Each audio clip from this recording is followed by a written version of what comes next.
What's going on, man? Welcome back to the basement. I'm Ron, and the Hero RB draft strategy won people millions of dollars last year, and I think it's going to do so again in 2025. It is the perfect marriage of double Hero RB and robust RB, where you are embracing running back upside early, and then also zero RB, where you're making sure to target elite quarterbacks, elite tight ends, and make sure that your wide receiver and flex spots are very strong. So today, we're going to break down how to use Hero RB, why it works, and then go through 3 different mock drafts from 3 different positions to make sure you guys are ready to use it in your drafts this summer. As always, if you enjoy, leave a like, subscribe if you're new, and let's talk about what Hero RB is. It is a draft strategy where you take a running back 1 in your first 2 rounds. This running back should have RB1 overall upside, and we'll get into that later.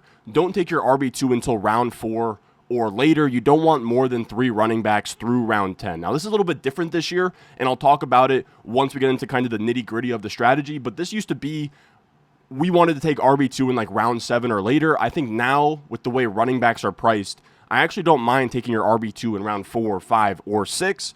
Then the goal should be to have wide receivers through the flex plus 1 or 2 by round 10, and then ideally you can have an elite quarterback and or tight end. And I get this question all the time. Ron, is this strategy going to work in my 12-team league, my 10-team league, my tight end premium league, Superflex, 16-team league, half PPR, standard? Across the board, this strategy will work. I know I'm still going to get these comments of, here's my settings, will this strategy work? I promise, Hero RB, the beauty of it is that it works literally everywhere. It is balanced, it has withstood the test of time, it's been a popular strategy forever. So, let's talk about why it has withstood the test of time and why it's such a good and balanced strategy. First, taking 1 swing on a running back in rounds 1 and 2 is the perfect amount. When we look over the last 5 years and we look at the RB1 overall in points per game since 2020, and then we compare their win rate, right? I will say at the top here, it's always very sobering to hear you have a 1 out of 12 chance of winning your league, 8.3%. But if you hit on this running back and your RB1, your Hero RB hits RB1 overall in the season, your 8.3% win rate goes up to 15.6% and all the way up to 24% with Alvin Kamara in 2020. That is giving you 2 to 3x your expected win rate by hitting on this running back. Now, to do a little bit of quick math, we can see here that these running backs, right, the RB1 overall, have never been drafted outside of the first 2 rounds. Now, in our double Hero RB video, I've said, you can push it to the 3rd round because running backs are going later. There's a chance you could maybe find that guy in round 3. And of course, for your round 3 running back to hit, maybe only like 18, 19 plus points per game is all you need. But regardless, in a Hero RB build, we are looking for a running back in the first 2 rounds. Over the last 5 years, that's where the RB1 overall has been. Roughly about top 12 running backs go inside of the top 2 rounds anyways. So you have a similar chance of winning your league as you do in hitting your Hero RB on the RB1 overall, but we have shown videos like the Legendary Upside video where maybe we can actually take that 1 out of 12 chance and make it more like a 1 out of 6 chance of finding the RB1 overall in a given season. Now, why we only take 1 swing is because we want maximum upside, right? We want to dip our toes in the water of maybe finding this year's Saquon Barkley, but we don't want to sink the ship of our team. And this is from an idea all the way back in 2021. I reference it every summer. He's a good buddy of mine, Pat Curran.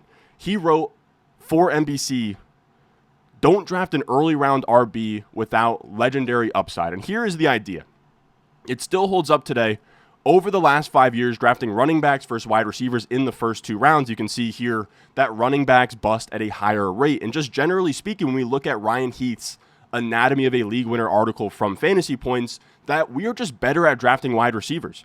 You can see in terms of ADP and its correlation to fantasy points per game, we have a higher correlation from ADP to fantasy points per game for wide receivers than we do running backs. Again, we're just better at predicting which wide receivers are going to be good. We have yards per out run and first downs per out run and all these magic stats. For running back, it is a little bit tougher. So to justify the downside of drafting a running back early, they have to have the upside of being this year's Saquon Barkley, or else you might as well just take a wide receiver. Now, let's talk about when to draft your RB2, and this is where I've kind of been different this year. You can see here, this is from last year, brutal screen grab of what I was looking like last year, but you can see the second bullet. Don't take your RB2 until round 7 or later. And that's kind of where I have usually stood in terms of Hero RB, is like really push it We want to skip the dead zone, right? Rounds 4 through 6 is the RB dead zone. Don't draft running backs here. Make sure you're skipping out, you're hammering wide receivers rounds, 4 through 6, and then you hammer your RB2. And for me, that's actually changed a lot this year because running backs are going as late as ever. I keep showing this screenshot, but to me, it's still mind-blowing. If you look at the ESPN default rankings in terms of just their preloaded PPR rankings top 300, you can see in 2020, the RB13, so the first RB2 off the board, was going at the 202, meaning 13 of the top 14 picks in 2020 were running backs. This year, the RB13 doesn't go until 312, meaning instead of your RB2s going in the beginning of the second round, they're now going at the 3-4 turn. So it kind of makes this environment where if good running backs keep getting pushed back, then all of a sudden the running backs you're getting in round 4 used to be late second round picks in 2020. The running backs you're getting in round 5 used to be round 3 picks in 2020. So now taking running backs in this range is actually a good idea. And I think that we can confirm that based on the research I did here, where I took your home league ADP, so that is Sleeper and ESPN, and I compared it to the projections from Mike Clay and Rich Rebar. Rich Rebar is over at Warren Sharp's website. Mike Clay is over at ESPN. It's just two independent projections, putting them together so there's no biases, and just to see, okay, running back versus wide receiver at every draft slot, who outprojects who. And you can see the old dead zone, right? So that used to be rounds 4 through 6. Running back and wide receiver are now right in line with each other, meaning that you have no problem taking a round 4 running back or a round 5 running back. There's no clear advantage to wide receiver in this range, and there's a lot of really good profiles that go in this area. Now, we'll talk about after that where wide receiver then kind of gaps running back as you get outside of the top 6 rounds. But again, getting your RB2 in this round 4, 5, 6 range, I think is actually a really good idea, and it's, again, confirmed by Ryan Heath's research. I mentioned this article all the time. To me, it's the best article of the offseason. I would heavily recommend going to Fantasy Points, buying your sub, and reading through this article. Again, I think it's genuinely one of the best. I know Underdog Fantasy, Josh and Hayden kind of had him on to break down the entire article, and I've said it before. If they didn't do it, I was going to do it as well. And you can see here, when you look at league winner rates by round over the last 2 years, wide receiver actually crushes running back in round 1. That's kind of an outside view. I still think round 1 running back is more than fine, but over the last 2 years, the meta has kind of been wide receiver round 1 and then running back round 2. But you can see here, you actually have in rounds 4 and 5 over a 30% chance of getting a league winner running back, which is a really good rate compared to all the other positions. And then round 6, you're still getting some of those. And then again, you can see after round 6, there's really no more like massive hits at running back. So that's why I don't mind in that round 4 to 6 area taking a swing on a running back as your RB2 and then kind of getting thin later. So instead of like spamming running back 2s from round 7 on, you can get your RB2 in like rounds 4 through 6, maybe another running back in round 10, and then all of a sudden you don't really feel a ton of pressure to hammer running backs like that and can get quarterback depth, flex depth, a couple of running back upside swings, and have a very balanced team. And to me, the beauty of Hero RB is that it's the most balanced strategy, and I think this year being as balanced as possible is really what works. Now, in terms of who I'm targeting here and why I like round 4 through 6 in your drafts is because these are all the guys that are going there. When we look at the consensus rankings, right? So in the video I did a week ago, we looked at the biggest value across ESPN, Sleeper, Yahoo, etc. These running backs are going too late.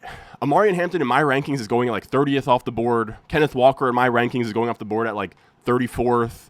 I even still like James Conner in the 4th round. RJ Harvey I have in the 40s. Travion Henderson I have in the 40s on my own rankings. And these guys are all players you can get way later than where I'm ranking them in your home league. I think Amarian Hampton, Walker, Conner, RJ Harvey, Travion Henderson are all really good upside swings in your RB2 spot in this current environment. Now, I want to talk about our wide receiver strategy here and winning the flex. The idea of winning the flex is something that RotoViz has talked about since 2013. This is literally from an article in 2013.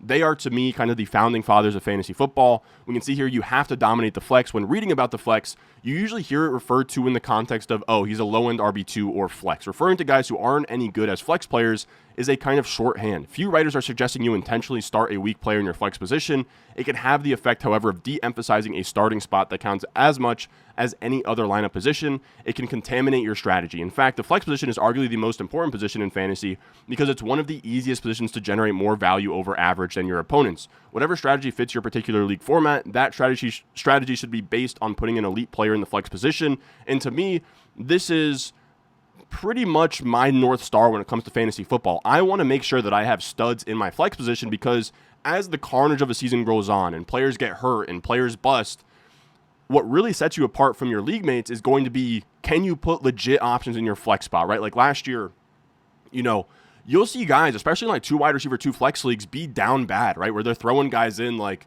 Raheem Mostert or Marquez Valdes-Scantling or like trying to get a Nick Westbrook-Akine to pop off there. If you are getting a legit top 24 option in that flex position, you have a huge leg up over your league mate. I think that that's kind of lost on the more casual drafter where they're maybe getting their quarterback 2 or their tight end 2, and they're not really worrying about flex depth pieces, through the 10th round or so. They're just trying to fill out their starting lineup and then maybe get backups for each position, maybe even getting like a kicker in defense early on. And to me, that's where they lose a lot of their leverage on their opponents. Now, this changes every year in terms of what's actually optimal to be inside of the flex spot, but I think this year, when we look at those projections again versus home league ADP, that once running back and wide receiver kind of pass each other, right? There's a fork in the road once you get to like around pick 60 where running backs fall off a cliff, and it makes sense, right? There's only 32 starting running back spots. There's 2 to 3 wide receivers on the field at a given time. There's just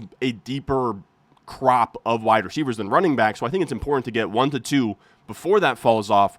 And then once it falls off, you want to make sure that you took a couple stabs at wide receiver in the early rounds, right? So you have like a wide receiver 1 and a wide receiver 2. But once you get to round 6 plus, you want to start hammering wide receivers for flex depth. And you can see, again, when we did our like best value players across your home league sites video, wide receivers are just ridiculous. You can get, I would take these guys probably a round earlier than they go on these sites, right? So I'm getting like Tedero McMillan in the 5th round, Travis Hunter in the 5th round, but Calvin Ridley's a huge value here. Jerry Jeudy, Roma Dunze, Jacoby Myers, Stephon Diggs. You can get Jawan Jennings in the 8th. You can get Deebo Samuel in the 8th, Ricky Pearsall in the 8th, Matthew Golden in the 9th, who I would take at like the 7-8 turn. You can get a big value on Josh Downs, and Michael Pittman, and Emeka Egbuka in the 10th round. I've been taking him in the 6th round over on Underdog. Keon Coleman, even if you like him, all the way down to like Jaden Higgins. So there's a lot of wide receiver value to be had later. I do want to emphasize that I'm not saying to punt wide receiver until round 7. I'm just saying to have wide receiver filled out and then worry about really getting your flex depth once you get to like round 6 plus with a bunch of these type of wide receivers to fill your flex spot and to have a strong flex depth area of your team.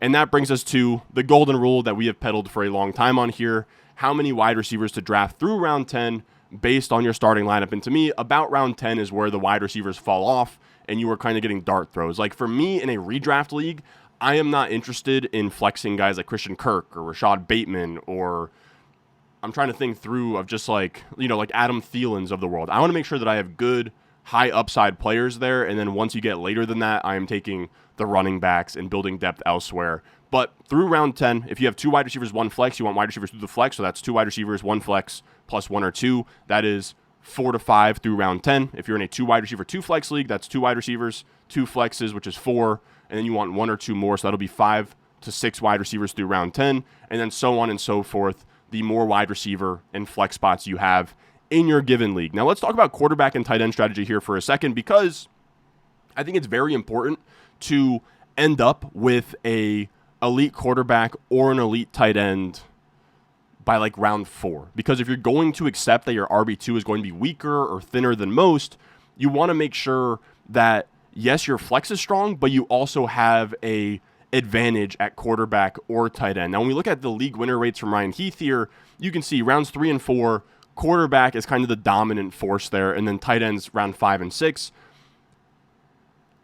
So for me, I want to be prioritizing Lamar Jackson, Josh Allen, Jaden Daniels, Jalen Hurts, and to me, the round 3 area of drafts right now is super, super weak. So I almost am, by default, almost always taking an elite quarterback in round 3, or if the elite quarterbacks are gone, I like George Kittle in round 3 as well. And then I also do want to point out that even though the data, you can definitely blindly follow the data if you want and just be like, okay, this is what it is. Tight end early can't work. In the post-Travis Kelce era, Travis Kelce has really been the only elite tight end to work out. Since him, it's been rough, right? Like drafting Mark Andrews early and drafting Darren Waller early have been pretty catastrophic. I tend to believe that I do think that where Brock Bowers goes in like the mid to late second, where Trey McBride goes at the 2-3 turn, and then George Kittle at the 3-4 turn, to me, they're all fine players. But again, if you want to be strictly by what the data has said over the last 2 years, you can say, okay, I'm going to take an elite quarterback and punt off tight end, but I think you're better off doing one or the other. You can take elite quarterback and punt off tight end. You can take elite tight end and punt off quarterback. But I will say, added caveat, the fewer wide receivers you can start, the more likely I would be to try and get an elite quarterback and tight end. So if it's only 2 wide receiver, 1 flex, you absolutely can get an elite quarterback and an elite tight end. But if it's 2 wide receiver, 2 flex, I wouldn't try for both, because then you're just sacrificing too much of your flex depth. Now let's talk about, before we get into some mock drafts here, let's talk about the results from last year, because it's one thing for me to tell you, okay, it was the best strategy last year, but I'm telling you, it won a lot of leagues. First, we can look at Underdog. Of course, Underdog is best ball last year. To me, this is a Hero RB build. It's a little bit more balanced than a Hero RB build, but again, to me, that is the new definition in this modern era. Last year, you can see this guy won $1.5 million. He went Jonathan Taylor in round 2, Isaiah Pacheco in round 5, which just was a bust for him, and then James Conner in round 9, along with, Jamar Chase as an anchor wide receiver. He stacked Jamar Chase and T. Higgins to Joe Burrow. He got Brian Thomas Jr. Of course, these teams are always going to be massive, like this guy hit the nuts. And I will say too, I've gotten questions about stacking. This team, of course, Jamar Chase, T. Higgins, Joe Burrow, and Chase Brown, you can absolutely go all in on an offense like that, especially one that's good like the Bengals. And I will say, if you want to use Hero RB to draft the next $1.5 million winner, make sure you check out Underdog. Use promo code RON. They'll match your first deposit up to $1,000. I'll link to that in the description and pinned to the top of the comment section down below. But I'm sure you guys want to see examples from real redraft managed leagues. And this is from the FFPC main event, which we draft sometimes. We actually drafted it with Liam and Jacob the other night. You guys saw that draft. You loved it. Some of you guys hated it. But that was in this format, so it's tight end premium, 1.5 PPR to the tight end spot. It's a redraft managed league. Of course, this guy got pretty lucky getting a Jamar Chase, Jahmyr Gibbs start, but to me, it's a perfectly constructed, honestly old school Hero RB, where he goes Jahmyr Gibbs round 2, he waits on running back all the way until round 7 plus, and he honestly whiffed on all of his RB2 options, right? He went Jerome Ford, Blake Corum, Gus Edwards, Jamal Williams, so he probably just sort of played RB2 through the waiver wire, which you can absolutely do, but he also hits on the Jamar Chase, T. Higgins, Joe Burrow stack with this team. He wins $1 million. So I'm not lying when I'm telling you this strategy won people literally millions of dollars. And then we can also go to the site NFC, which we use for the high stakes ADP, the $350 RotoWire online championship. This guy, and I think this is actually a really good lesson. Shout out to Philip Brubaker. Look at this cutie pie holding up $251,000. I hope that's me one day. But this guy, this is what I think is so fascinating, is that he actually bricked on his Hero RB, and he won his league in $250K.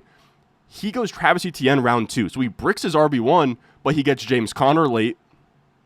Does he get anything else that works out late? No, he just gets James Conner late. I assume he picks somebody up off of waivers, but the rest of his team, and that's why I do love this strategy. And honestly, he sort of shows that you can try and go elite quarterback and elite tight end, that it's so well structured and so well balanced that if your Hero RB bricks, but your RB2 and like James Conner hits, all of a sudden you're kind of just using an old school zero RB team, which can still work.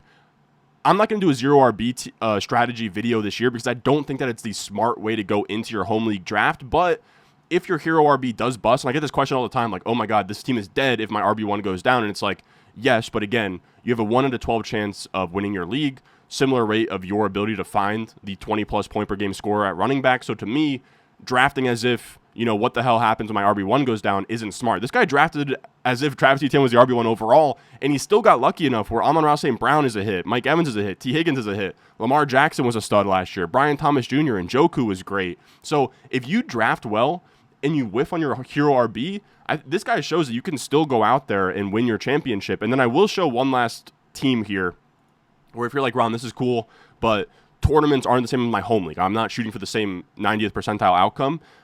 You kind of are, right? Because again, if you have an 8% chance to win, your team needs to be in the 92nd to 93rd percentile anyways. But This is actually for my home league. And shout out my boy Jake. Jake Buss, all the way on the end here at the 111. He won our league, and I didn't realize until I made this video. I went to go check. He went Hero RB. I do challenge you guys. Go see who won your home league and see how the draft shook out.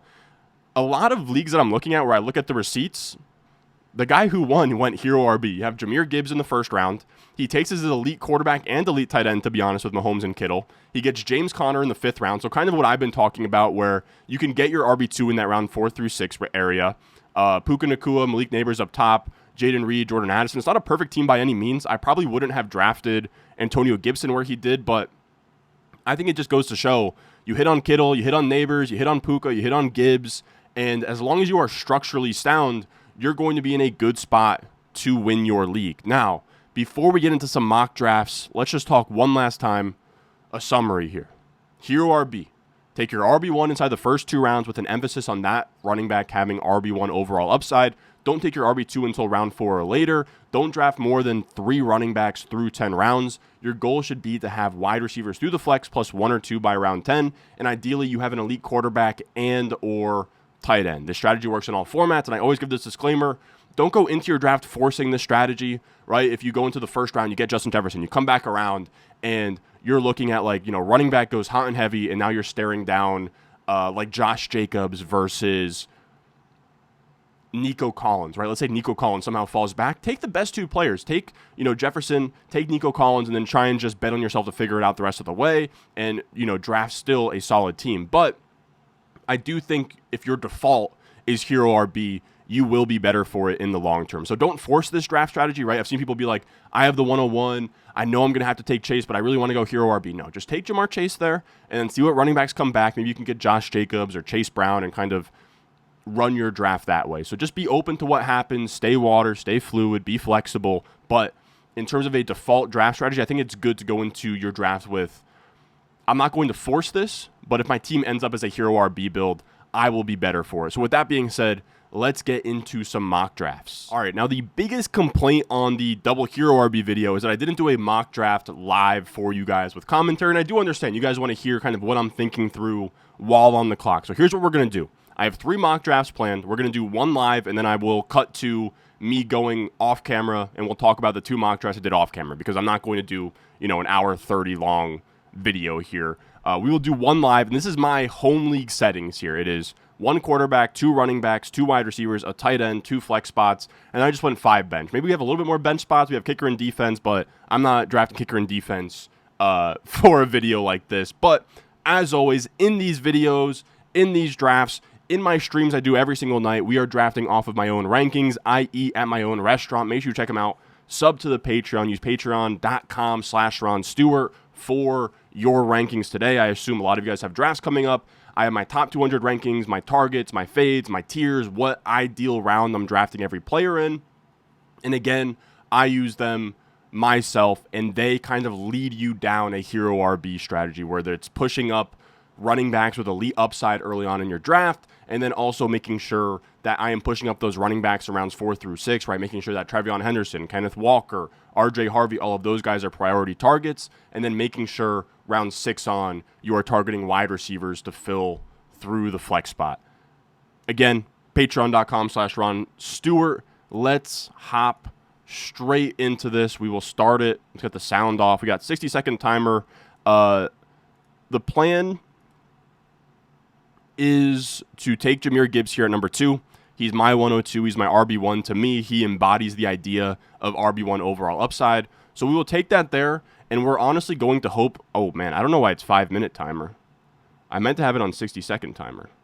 But I think that we're still fine in terms of the roster being, 2 running back, 2 wide receiver, tight end, 2 flex spots, 5 bench. Okay, so we're fine. Just longer timer than I was looking for. All right, so now we're here at the 211.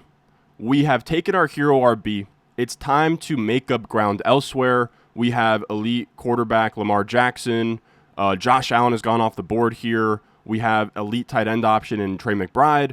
We are going to take Ladd McConkey here because I don't think he's going to come back. And then we're honestly just going to bet that Team 1 doesn't take both an elite quarterback and an elite tight end, because that would not be very fun. But I think we'll be okay. We'll take Ladd McConkey here, see what he does.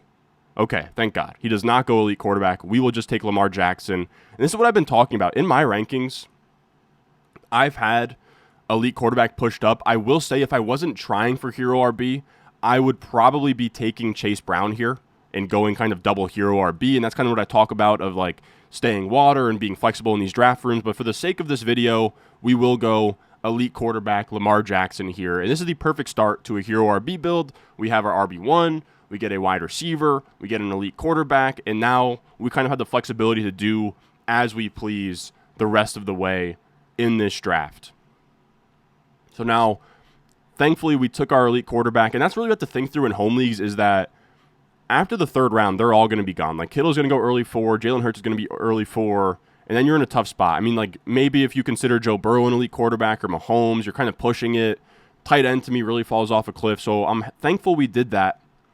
We, of course, have a ton of running back options here. I love R.J. Harvey. I love Travion Henderson. Wow, so we get Devontae Adams to fall pretty far here as well. This is what we're going to do. We're going to take Devontae. Even with the Matthew Stafford stuff, this to me is kind of where he should fall with the Matthew Stafford stuff. I still have him ranked as like a 3-4 turn pick, so getting him to fall back here is great. We just have to kind of hope that this 4-12, 5-1 guy doesn't take both R.J. Harvey and Travion Henderson. That's what I'm thinking through. Because if he does, would I be upset is kind of what it comes down to. I would be upset. It's kind of what you have to think through when you're on the clock of would you be upset? Because I could just still take Xavier Worthy, but we're gonna roll the dice. We'll take Devontae Adams. We'll dare him to take, so he's not going to. Of course, it's a sleep. I will say that's another caveat is that like the sleeper CPU isn't smart. They're not going to be sharp all the time. And then we'll take Travion Henderson. And to me, this is the perfect hero RB start. We've now filled our starting wide receiver spots. We have gotten our RB1 in round 1. We took our RB2 in that round 4 to 6 pocket I've been talking about, and then we're pretty much good to go. We have an elite quarterback as well, so we feel good there. And now we can kind of make up ground. Like this is now the area where we're going to love the wide receiver values on the board, right? Where Chris Olave is here, Jerry Jeudy, Rome Odunze, Deebo Samuel. Like there's nothing but great wide receiver options to put in your flex spot. Running back, I'm not crazy about. We already have our quarterback. Tight end, wow. I mean, Andrews is going to be kind of interesting here. I mean, Team 1 already has his tight end, so we're not going to take a tight end. We have Olave, Jeudy, Addison, Rome Odunze, Chris Godwin, Deebo. Let's take Rome Odunze. I mean, this is where I have Rome Odunze ranked, but I guess the sleeper rankings have Andrews ahead. No, they're back-to-back. Okay, so this is what we'll do. We'll get Rome Odunze, who's my 62nd ranked player. We're getting at, like, what, pick 71, my 62nd ranked player, so we will take Rome Odunze here. And then I kind of actually like Mark Andrews. I know I talked about earlier in this video, like maybe don't try and get both elite quarterback and elite tight end, but I think the way we built this team, I think we can. Especially knowing, like, again, this is something that you just have to kind of gauge with your league, because you just have to understand, like, can I get away with this in my league? I know with the sleeper values here that if the bots do allow me to get, a Ricky Pearsall, Matthew Golden, Jaden Reed, Jawan Jennings, Josh Downs, Emeka Egbuka type at this 8-9 turn, that taking Mark Andrews here is going to be more than a fine play. So that's what we'll do. We'll take Mark Andrews here at the 702.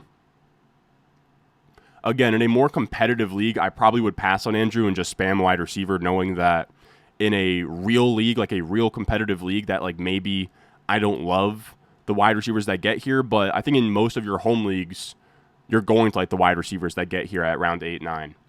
And we're still going to, we have wide receivers. This is going to be wide receiver through the flex here. Ricky, this is ridiculous. We have Ricky Pearsall, Matthew Golden, Jaden Reed still on the board, Emeka Egbuka, who I really like. Let's be fun here. We'll take Ricky Pearsall and then probably one of the rookies in Golden or Egbuka on the way back. So we'll take Pearsall. Now we filled our flex. And I do feel good enough about Henderson that maybe people are like, how come we haven't thought about running back here in a while? In the early 7th, I wasn't crazy about any of these guys. We already locked in Henderson, so I don't feel a ton of pressure to take another running back. And especially at this 8th round area, I'm not taking like Ramondre or any of these guys. So I'm happy we already took our RB2 in round 5. We can spam some running backs later, especially because we're not going to need backup tight ends or backup quarterbacks on this team. And then he takes Matthew Golden. We will take Emeka Egbuka here in the early 9th. So now we have, I'll show off the team here for a second. Now we have wide receivers, through the flex, +1. It's definitely the weaker part of this team, but again, it's very balanced, right? We have Lamar, we have Andrews to Lamar, we have our RB1. Henderson feels like a strong RB2. Ladd, Devontae, Odunze, Pearsall, Emeka Egbuka, to me, is a very strong room so far. Now, at wide receiver, we still have some options. We still probably want to get some depth there, too. Let's think through how I want to build out this running back room. I think that this turn has to be probably our last wide receiver, and then we'll also go with a running back here. So let's actually go Jaden Higgins. To me, fun, rookie upside. I always take Luther Burden, so we'll just take Jaden Higgins here. And then we'll see what running back makes it back to us. And then I think like the rest of the way we can just spam running backs, to be honest. So I think to me it's between, I like Tank Bigsby, I like Basil Toon, but maybe Basil Toon comes back. Rashad White, Jaden Blue. I think we're going to take Tank Bigsby here. Yeah, we'll take Tank Bigsby, and like I said, I think that, yeah, so our last 2 picks, we'll just take running backs here. And I will say, too, I don't know that Basil Toon comes back to us, but if he does, I'm very much fine taking Basil Toon and Tank Bigsby and kind of, you know, maybe they pass the baton to each other during the season where one is startable for a stretch and then another startable for another stretch. I think you guys might flame me for it, though. I think instead of doing that, man, I like Basil Toon a lot, but I think instead of doing that, because it's not going to be as aesthetically pleasing, we will go rookie running back Dylan Sampson for the Browns. To me, he's like one of the biggest values on this site on Sleeper. There's no reason he should be going that late. Ray Davis goes, Jerome Ford goes. And then I think, honestly, with the running back options here, we were looking at like Trey Benson and Tyler Algier. Man, I really like Basil Toon.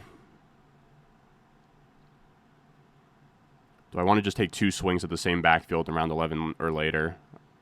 Honestly, in managed, I'll probably cool off on that. We'll just take Trey Benson. I think that he's a fine upside swing late, right? Yeah, the way we have this team built, we can take Trey Benson here. But I think this is a really good way to do Hero RB. Like, to me, very balanced. We have an elite quarterback. We feel good about tight end. We take Gibbs. We take Trayvon Henderson at RB2 so we can wait until round 11 plus to hammer out some fun upside swings. I feel good about wide receivers where we have wide receiver through the flex +2, which I think, like, when I have that kind of guideline of +1 or 2, it's with the idea of if this was, let's say instead this was a Chase Josh Jacobs team, right? Then at that point, I'm fine with wide receivers through the flex +1. But because our wide receiver 1 is Ladd McConkey and a half PPR, I'm fine going, you know, Ladd, Devontae, Odunze, and then spamming through the flex +2. But to me, I like this team.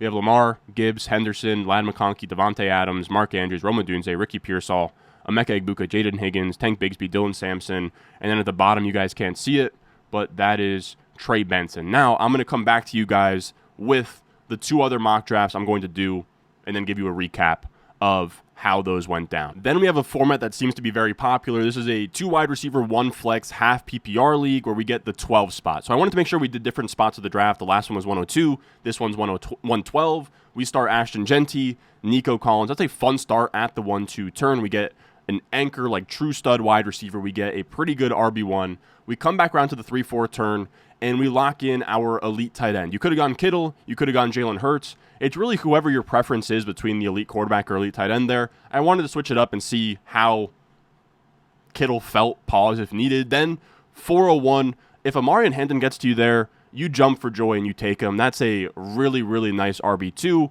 Then we kind of scoop up wide receiver value at 5-6. We go Tedero, McMillan, Jalen Waddle. But if you prefer Zay Flowers or Travis Hunter or any of those guys, you could absolutely go that direction as well. We come back around to the 7-12.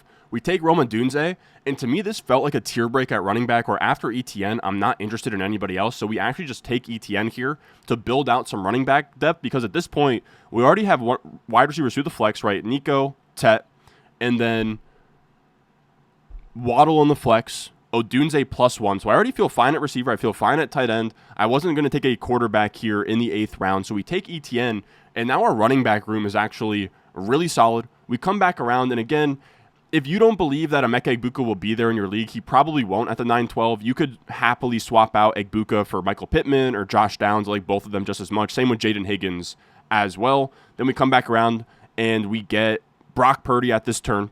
to stack to George Kittle. You don't have to stack in your league, but I still enjoy stacking because if I'm going to bet that George Kittle is a good pick, then Brock Purdy is probably a good pick as well. We come back around, we get CJ Stroud stacked to Nico Collins. Same idea. If Nico has a big year, so does Stroud. And then we take Jaden Blue as just an upside swing at running back. And to me, in a league like this where it's a little more shallow, right, where you only have one flex spot and 2 wide receiver spots, I think we did this well. We have Purdy, Genty, Amarian Hampton, Nico Collins, Tedero McMillan, George Kittle, Jalen Waddle, Rome Odunze, Travis Etienne, Emeka Egbuka, CJ Stroud, and Jaden Blue. I get asked all the time, Ron, why do you draft so many rookies? Because a lot of times the rookies are the league winners, right? Think last year, Brock Bowers, Jaden Daniels, Brian Thomas, Ladd McConkey, Bucky Irving. A lot of these guys end up being league winners. I want to make sure I have a good mix of rookies on my team. Now, let's go into our last mock draft here to wrap this all up. All right, so this last one, we get the 106. It is a 1 quarterback, 2 running backs, 2 wide receiver, 1 tight end, 2 flex, 5 bench league,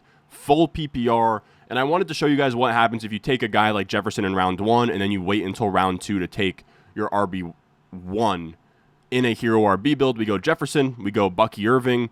Then we actually get Trey McBride to fall to us. If you don't think that's realistic, you could just say, okay, I took Kittle. We come back around. Elite quarterbacks get dried up here. But Kenneth Walker, a guy I have ranked at 34, falls to us in the middle of the 4th round. We take Kenneth Walker. Then we start spamming wide receivers. You can take whoever you like. I went Pickens, Calvin Ridley, Rome Odunze. Then I saw, again, Jalen Warren to me was the last running back in a tier. So I was fine just taking him here, knowing we'll get some wide receiver values later because at this point we have wide receiver, especially with Jefferson anchored up top. I feel better about going away from wide receiver later, knowing that we're already anchored in. So we have wide receiver 1, wide receiver 2, flex 1, flex 2, and then kind of betting that we will get wide receiver depth later. We go Warren. We come back around. We get Josh Downs. I went Downs over Egbuka just to kind of show a more realistic build here. Then we go Dak Prescott stacked to Pickens. We come back around. We take Luther Burden, who I like as a rookie upside swing. So we have wide receiver through the flex plus 1. Luther Burden, who I would take as early as round 10. We get another flex piece. Basil Tutin to kind of round out our running back room. And then Trevor Lawrence on this team stacked to nobody, really just Basil Tutin. But to me, that is another really well-rounded, balanced team. You can see here just a very well-structured hero RB team. And I can already kind of anticipate comments of being like, it's not really hero RB if you're taking your RB2 in rounds like, 4, 5, 6. And I kind of hear that, but I don't think that there is a lot of merit to making your team worse to fill the definition of the old definition of hero RB. Again, to me, take a running back in the first 2 rounds, try and get an elite quarterback or tight end in round 3, and then think about RB2 rounds 4 through 6, fill out your flex spot, maybe get one more depth running back, and boom, all of a sudden, you have a very well-structured team that in any given year, any given environment, last year was kind of the wide receiver apocalypse where all the wide receivers got hurt. This strategy still smashed. If something else happens where running backs get hurt and the wide receivers smash, you still have enough wide receiver firepower that your team could work in that environment too. So it's kind of just a really good strategy that works across the board, any league, any format, any given environment, in any given year. Hero RB is the way to go. So as always, that is going to do it for us today. If you enjoyed, and if you want to dominate your home league draft as well and use rankings that guide you down these strategies that are optimal in my eyes in terms of getting league-winning running backs early, filling your flex late, check out the Patreon, patreon.com/Ron Stewart. I have my top 200 rankings there, my targets, my fades, my ideal target rounds for every player. They're tiered. And then on top of that, you get my weekly rankings during the season. You get my rest of season rankings during the season. You get my waiver wire article during the season as well. And to me, they're the only set of rankings that kind of take your structure and build into account. I'm not in the game of trying to, okay, the wide receiver 24, I want to make sure that my wide receiver 24 finishes wide receiver 24. No, we are swinging for maximum upside. We are trying to build well-structured teams, and we're trying to win our league. So I'm going to leave you guys with that. Again, patreon.com/Ron Stewart. If you enjoyed, leave a like. I put a lot of research into these videos. Subscribe if you're new, and I will see y'all in the next one.